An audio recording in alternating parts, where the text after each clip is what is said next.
Hace algunos meses una mujer me escribió muy preocupada y me decía allí en su mensaje: pastor, perdóneme, pero diga lo que usted me diga, yo no voy a volver a creer en Dios. Durante toda mi vida yo creí en Él, pero ahora acabo de comprobar de que Dios no existe. Durante 4 años yo vine orando por mi único hijo.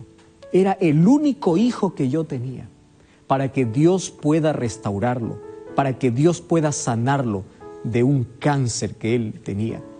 Y ahora, a los 24 años de edad, él murió. Pastor, ¿usted cree que Dios es justo? Y volví allí a preguntar, ¿usted cree que Dios es justo?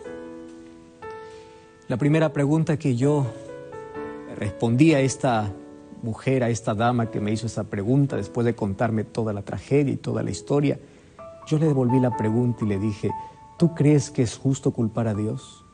Si tú me dices, si yo creo que Dios es justo al permitir que tu hijo pudiese morir, ¿tú crees que es justo que nosotros podamos culpar a Dios? ¿Tú crees que es justo? ¿Cuántos porqués en tu vida no han sido resueltos?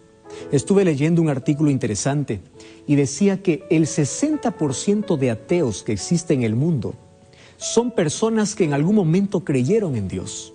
Todos creyeron en Dios. Sin embargo, ese 60% tuvieron tantas preguntas en su mente que no consiguieron encontrar respuestas. Y porque no consiguieron encontrar respuestas, llegaron a una conclusión.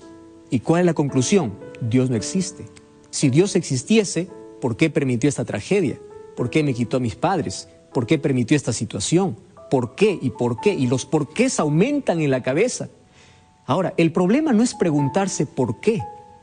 El problema es preguntar en el lugar equivocado. Y si tú vas a los libros, vas a la ciencia, vas a la filosofía, vas a los argumentos humanos, te van a decir: es verdad, Dios no existe. Porque ¿cómo un Dios de amor es capaz de no hacer nada para que sus hijos no pudiesen sufrir? ¿Cómo es posible? Quedé impresionado. 60% de las personas que hoy dicen no creer en Dios fue porque no hubo respuesta para las preguntas que ellos tuvieron. ¿Y sabes por qué no encontraron respuesta? Porque no fueron a la fuente de la verdad. No fueron a la palabra de Dios.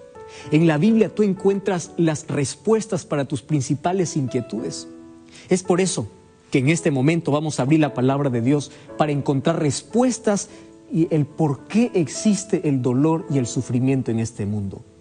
Básicamente, en este momento quiero responderte las 5 principales preguntas que todos los seres humanos nos hemos hecho alguna vez.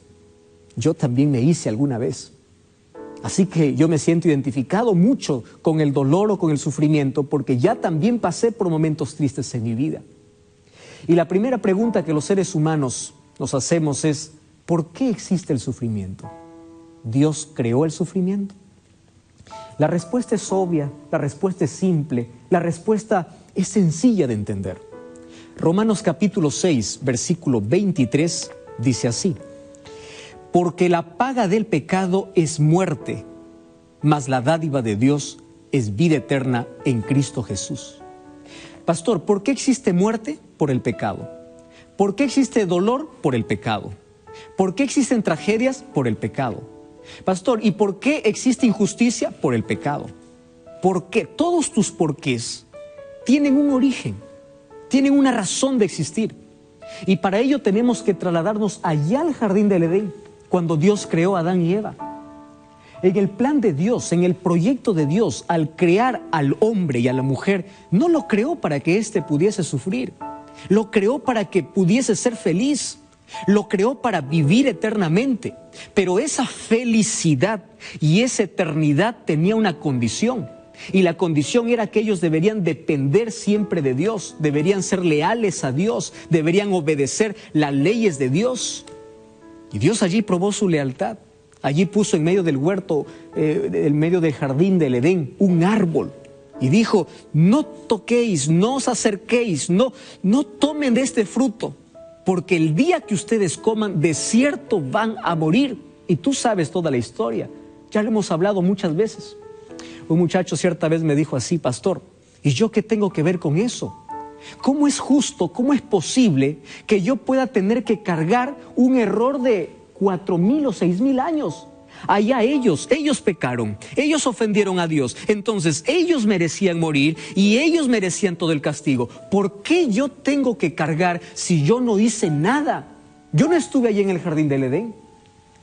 ¿Sabes qué me hizo pensar mucho esa pregunta? Porque yo tenía que darle una respuesta inmediata. Cuando él me decía, ¿qué tengo que ver con la consecuencia del pecado si eso ocurrió allá en el Edén y quien desobedeció fue Adán y fue Eva? Entonces, yo quiero que pienses también en algo. Es verdad que tú no tuviste nada que ver allí, pero tampoco tuviste nada que ver en el rescate. Tampoco tuviste nada que ver en la salvación. Por eso la palabra de Dios dice, por uno entró la muerte, pero también por uno entró la vida. Por Adán todos morimos, pero por Jesucristo todos podemos vivir. Eso significa, así como tú no tuviste nada que ver en la entrada del pecado, tampoco tuviste que hacer nada para que hoy puedas tener acceso a la salvación. Dios te entregó, Dios te dio. Entonces estamos en la misma situación también hoy que Adán y Eva. Es cuestión de nuestra elección para vivir o para morir eternamente. Entonces, la respuesta es simple. ¿Por qué hay sufrimiento? Por la entrada del pecado. Lejos de Dios es un caos. El momento que el ser humano se separa de Dios, empieza a morir. ¿Qué cosa es pecado? Pecado es darle espalda a Dios. Pecado es ofender a Dios. Pecado es desobedecer la voz de Dios. Pecado es ofender o romper la ley de Dios. Es decir, romper una relación con Dios. Y cuando uno da un paso al costado de Jesús, cuando uno huye de Dios, entra en el terreno de la muerte, del dolor y del sufrimiento. Y aquí viene una segunda pregunta que los seres humanos nos hacemos. Pastor, ahora entiendo el origen del sufrimiento, pero ¿por qué todos tenemos que sufrir? ¿Por qué? Sabes, los seres humanos sufrimos por 3 razones. Primera razón, la mayor parte de nuestro sufrimiento son solamente consecuencia de nuestros actos. La gran parte de las enfermedades que existen en el mundo y que el ser humano tiene que cargar esa enfermedad en su cuerpo son por desobediencia a las leyes de la salud. Leyes que Dios estableció en su palabra. Leyes de alimentación, leyes de hábito, leyes de estilo de vida, etc. Tú sabes que hay cosas que te hacen daño, pero tú sigues consumiendo. Sabes que el alcohol trae cáncer, sabes que el cigarrillo te quita la vida, pero aún sigues consumiendo. Y en tu afán de ser libre en esta vida, no tienes control. Das rienda suelta a tus deseos, a tus impulsos, dices soy libre, yo no tengo a Dios, tengo mi vida, yo puedo hacer lo que quiero. Claro, y eso de hacer lo que quiero, ¿qué involucra? Involucrarse en el placer, dar rienda suelta a los sentidos, satisfacer nuestros propios deseos. Y dime, ¿dónde terminamos? ¿Acaso no terminamos cosechando aquellas cosas que nosotros sembramos en la vida? Y finalmente, ¿quién es el culpable? Culpamos a Dios. Tú eres el culpable del cáncer. Nunca decimos, yo soy el culpable por tener una mala alimentación. Dios es el culpable de las tragedias. Nunca decimos, yo porque destruyo el medio ambiente. Siempre tratamos de buscar un culpable. La mayor parte de nuestro sufrimiento son el resultado de nuestras malas decisiones. Y aquí quiero hablar para ti.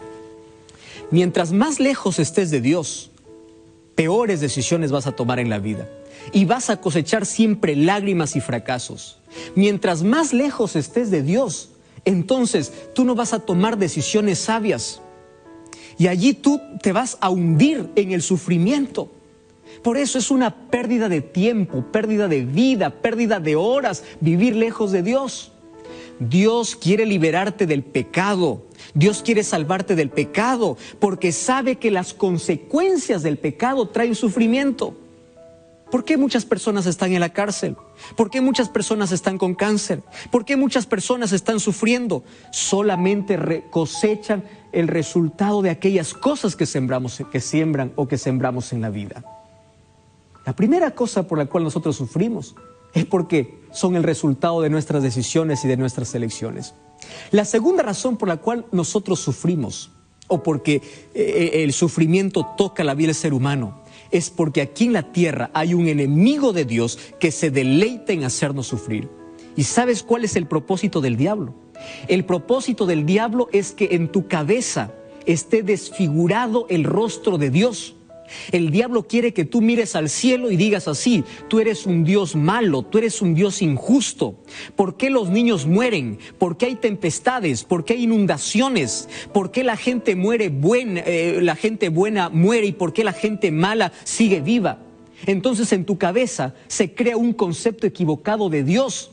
Y el diablo aplaude cuando tú dices: ya no creo en Dios, ya no voy a seguir a Dios, reniegas contra Dios y te levantas y te sublevas contra Dios. El diablo aplaude y dice: lo logré. ¿Por qué? Porque el sufrimiento te llevó a cuestiones y esas preguntas no tuvieron respuestas porque no fuiste a la palabra de Dios.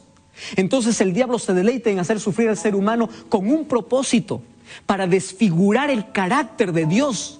El diablo quiere que tú pienses que Dios es malo, que Dios es injusto, que hace sufrir al inocente. Eso es lo que quiere hacer el diablo. Y número 3, sufrimos porque hay pecado.